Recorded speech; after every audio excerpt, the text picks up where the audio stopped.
10 amazing archaeological discoveries. The job of an archaeologist can often be boring and tiresome, digging all day long and brushing away dust from stones only to find nothing. But sometimes the discoveries are so amazing that the archaeologists themselves become speechless. Welcome to 10 amazing archaeological discoveries. At the end of the 19th century, a scientific archaeological expedition dug a ground hill and didn't expect at all to find what they found. As expected, there was a mass grave inside the hill, but the most interesting thing was revealed when they set to examine the bodies. The first thing to pop into their eyes was that the majority of skeletons were very tall, about 2 meters high, and the most remarkable discovery was a horned skull. Not a single one, but most of the skulls had bone growths. Scientific research has failed to explain the skull's nature. In the Austrian town of Fusslam, archaeologists in search of Sumer clay pots found an object which looked like a Nokia mobile phone. According to the preliminary results, the supposed telephone was 2,800 years old, and judging by the soil samples around the discovery, it was concluded that the telephone came from Mesopotamia, not Austria. Petrospheres, or stone balls of Costa Rica, discovered in the 1930s in the river Diquis Delta, amazed the scientists first of all by the fact that the tribes which used to live in the area were not able to create something alike. Yet upon their discovery, a lot of theories on their origin were set forth. The version that they were shaped naturally by water was rejected at once. The stones were made approximately at the turn of the millennium, but their purpose is still unknown. Anyway, some theories say that they marked the boundaries between different tribes' territories.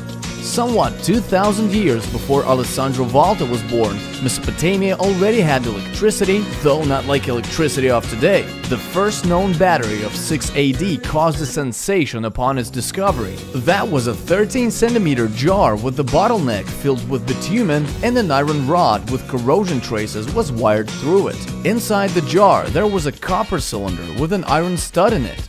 Filled with acid or alkali, the battery could produce the current of 1 volt. Scientists assume that the battery helped to apply silver on a vase through electrolysis process. In 1936, during a tomb excavation, an Egyptologist Walter Emery discovered among clay pottery an object which is nowadays known as the Sabu disc. As it is evident from the name, the disc has a right round shape and reminds a thin stone plate. Upon the discovery, arguments about the disc's purpose multiplied. There were theories that the disc was a plate for food, but the shape was not particularly convenient. Another version, that it was a lamp, was also rejected. Scientists still fail to explain the purpose of the disc as well as the way the disc was made. In 1952, Danish archaeologists made a truly mysterious discovery in peat bogs in one of the country's regions. Namely, that was a body of a man who had lived in approximately 200 BC and was called the Man of Gabala. The most amazing thing was that the body was perfectly preserved due to the bog. It had nails on the hands and hair on the head. Only its face and skull were slightly damaged.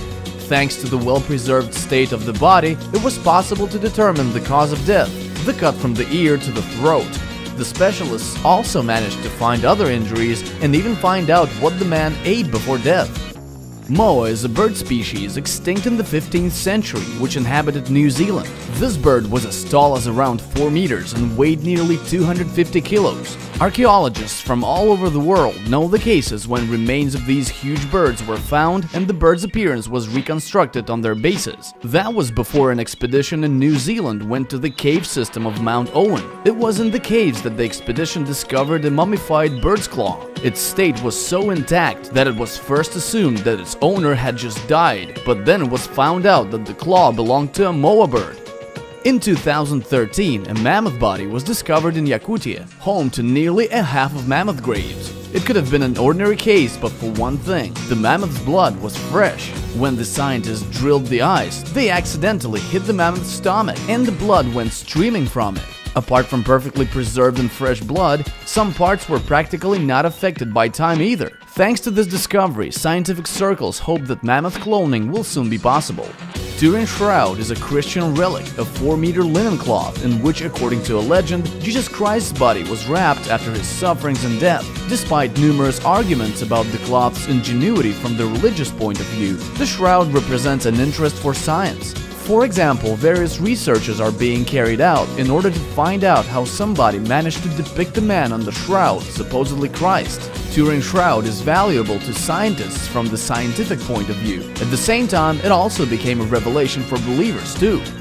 King Shi Huangdi, emperor of the Qin dynasty, who managed to unite all China at the early age of 13, began his ruling with building his own tomb, the construction of which lasted for 38 years. It was at the age of 13 that Shi Huangdi had an idea to take soldiers to the afterlife. That was how the Terracotta Army appeared. This army comprises 8,099 full-scale terracotta sculptures of Chinese warriors and their horses, which spent almost 22 centuries beside the tomb guarding their ruler. The Terracotta Army was discovered in 1974 and the excavation was carried out in 3 phases, in 1986, in 2000 and in 2009.